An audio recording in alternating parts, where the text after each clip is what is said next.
ఎందుచేత పరబ్రహ్మస్వరూపమైనది అని అడిగారు. పరబ్రహ్మము అన్న మాటని కొంచెం జాగ్రత్తగా అర్థం చేసుకోవాలి. కేశవ అన్న మాటయే పరబ్రహ్మం. అంటే ఎక్కడ సృష్టికర్త, స్థితికర్త, ప్రళయకర్త మూడు కలిపినటువంటి రూపంగా ఒకటి భాషిస్తుందో దాన్ని పరబ్రహ్మస్వరూపం అంటాం. ఆ పరబ్రహ్మమే సృష్టి చేసినప్పుడు బ్రహ్మగా నిలబడుతుంది. ఆ పరబ్రహ్మమే నిలబెట్టినప్పుడు, పోషించినప్పుడు స్థితికర్త అయిన శ్రీ మహావిష్ణువుగా నిలబడుతుంది.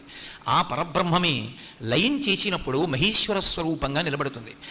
ఎవరి యందు బ్రహ్మ, విష్ణువు, మహేశ్వరుడు ముగ్గురూ కలిసి ప్రచోదనమవుతారో, ముగ్గురూ కలిసి ఒక ముద్దయినటువంటి రూపంగా కళ్ళ ముందు కనపడతారో దాన్నే పరబ్రహ్మస్వరూపము అని పిలుస్తాం. మనకి సనాతన ధర్మంలో ఉన్నటువంటి గొప్పతనం ఏమిటంటే, దేవతాస్వరూపాలలో చాలా రూపాలను మనం పరబ్రహ్మస్వరూపాలుగానే కీర్తిస్తాం. ప్రత్యక్షంగా కంటి చేత దర్శనం చేయడానికి యోగ్యమైనటువంటి పరబ్రహ్మస్వరూపములలో ఒకటి సూర్యనారాయణమూర్తి.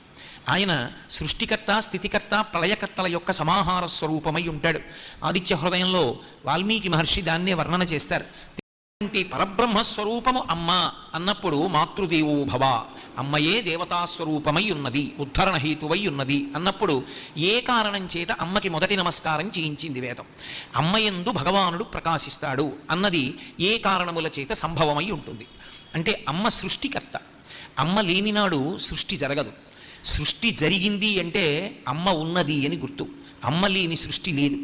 అసలు ఈ సమస్తమైనటువంటి భువనముల యందు సృష్టి జరగడానికి అనువైనటువంటి శరీర నిర్మాణ ప్రక్రియ ఎవరి యందు ఏర్పాటు చేసి ఉంచాడు ఈశ్వరుడు అంటే, ఒక్క స్త్రీ యందు మాత్రమే అటువంటి అమరికను ఏర్పాటు చేశాడు. ఆమె లేనినాడు, అటువంటి అవయవముల యొక్క సంఘాతము లేనినాడు అసలు ఈ సృష్టి నిలబడడం కానీ, ఈ సృష్టి జరగడం కానీ కుదరదు.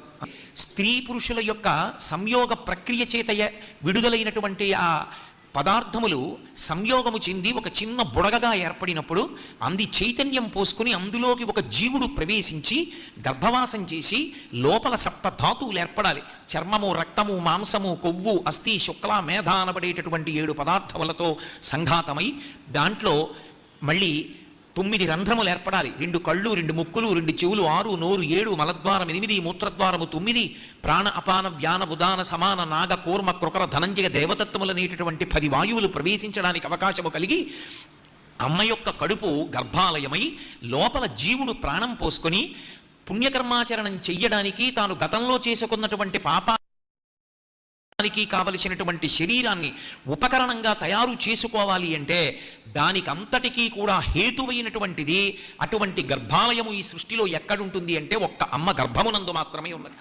అందుకే ఆయన ఇచ్చేటటువంటిది మొట్టమొదటిది తనువు. ఈ తనువు లేదనుకోండి, శరీరము లేదనుకోండి, అసలు పాపపుణ్యములు ఎలా పోతాయి? మనుష్యుని విషయం ఆలోచించండి. ఇది మర్త్యలోకం. మర్త్యలోకం అంటే మృత్యువు చేత గ్రసింపబడతాయి శరీరాలు. గత జన్మలలో నేనేవో పాపాలు చేసి ఉన్నాను, ఆ పాపాలు అలా ఖాతాలో ఉంటే ఎలా? అవి పోవాలి. అవి పోవాలంటే పోవడానికి ఒక్క మార్గం ఉంది. జ్ఞానము చేత సమస్త పాపములు కాలిపోవాలి, అథవా అనుభవము చేత పోవాలి. ఉద్ధరణకి హేతువుగా మనం పైకెక్కడానికి అవకాశానికి, చేసుకున్న పాపాలు పోగొట్టడానికి ఈశ్వరుడు అనుగ్రహించేటటువంటి అత్యద్భుతమైనటువంటి శరీరం బ్రహ్మగారు ఇవ్వాలనుకునేటటువంటి మొదటిది తనువు. బ్రహ్మగారు తనువు ఇవ్వాలన్నా అది తయారవ్వలసింది ఎక్కడ అంటే అమ్మ కడుపులోని.